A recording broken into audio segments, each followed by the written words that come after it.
this team could use some improvement in that department. A lot of people pointed to you as the savior. How do you feel kind of accepting that responsibility, and what has been your early impressions of the team? Yeah, I take a lot of responsibility into bringing a lot of physicality to this team. You know, my first 5 years in the league, that's typically what I did for Cleveland. Pride myself on the defensive side and being physical and, just guarding the other team's best player and just try to cause havoc on that end. What was your impression of this team from the other side for the last 5 seasons? Man, they were fast. They were fast. A lot of young, athletic guys. You could tell that they had the passion. They wanted to win. Coached by Billy, like they played well. They played with a poise. They were fast. Just like before playing them, we knew it had to be conditioned. Your body has to be upright, and like at the end of the day, like I said, they play fast. Isaac, when your guys' season ended last year in Cleveland, you go through your exit interviews and stuff. Did you get a sense that I could possibly be on the move, or were you kind of just completely shocked that they went ahead and dealt you? No, I wasn't shocked.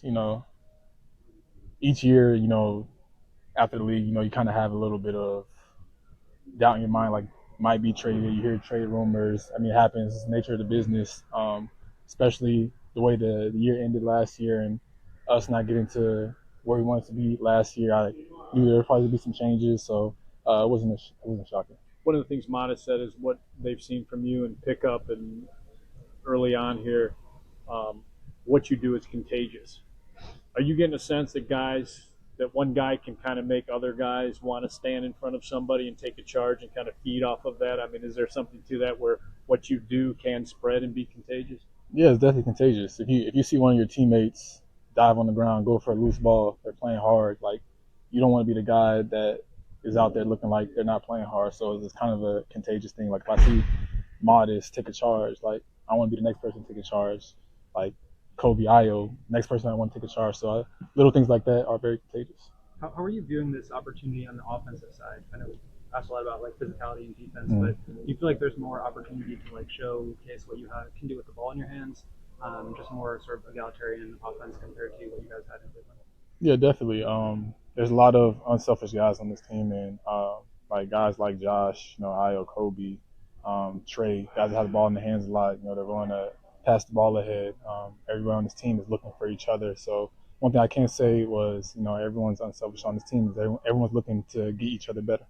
Where did that defensive kind of knack come from in your career? Like, do you remember at what point you started, whether it was as a kid in college, when that kind of maybe spark came through? Yeah, I was definitely as a little kid. Like when I was like 6, 7 years old. Like the only way I was getting on the court was by playing defense. So not a lot of people were gonna pick me to be on the court because at that young age I wasn't shocking other people with my offensive abilities, but like more so just guarding guys. So I knew the only way I could get on the court was by playing defense. So it stemmed from as a little kid.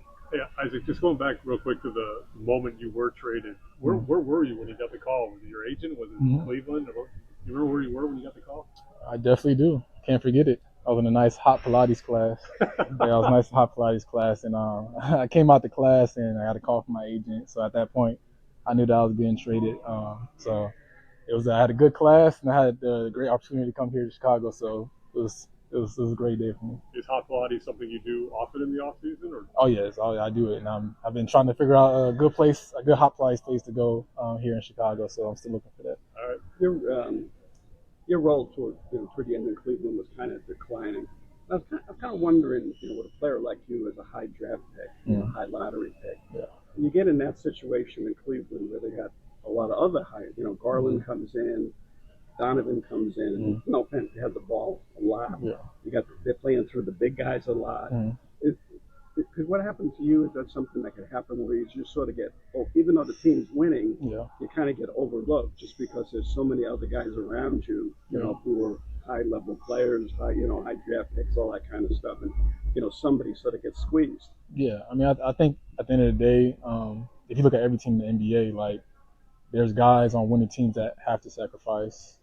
Everyone in this league wants to score 20. They probably can't score 20. Like everyone's coming from being the best player on their high school team or college team. So in order to win, like people have to take sacrifices. And in Cleveland, I had to play my role of guarding the best guys, being the hustle guy, and I don't mind that.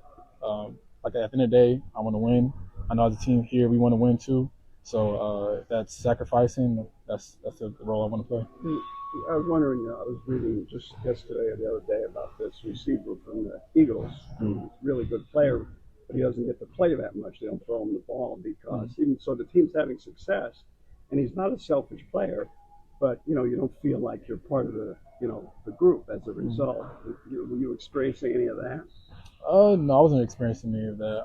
Like I said, last year and previous years, like the goal was winning a championship, and if I had to dim my role down, I was willing to do that to win a championship. Like I'm willing to play any role to win a championship, and that's always the mindset I've always had coming into the NBA. That dynamic it squares with what Billy was telling us yesterday. He said in his conversations with you, everything's been we, nothing's been I. Yeah. That said, we've been projecting you as a starting small forward. Do you expect to start? I expect Billy Donovan to do what Billy Donovan's going to do, and whatever role that is, that's me starting or that's me coming off the bench. Like I said, I'm willing to do anything to help this team win. You obviously have experience doing both in Cleveland, but more starting, so you're comfortable in either role? Yeah, I'm comfortable coming off the bench, starting. Like I said, the main goal is just to win games and be competitive. So that's our goal. I'm probably not as much up on the exhibition schedule as I should be preseason.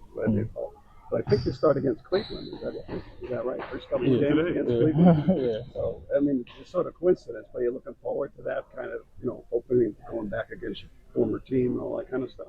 Yeah, for sure. I'm not thinking about it. I'm a guy that likes to stay in the moment and just think about today and just how training camp went and just how we could be better tomorrow. So when that time comes to go to Cleveland and play against them, I'll be focused on that.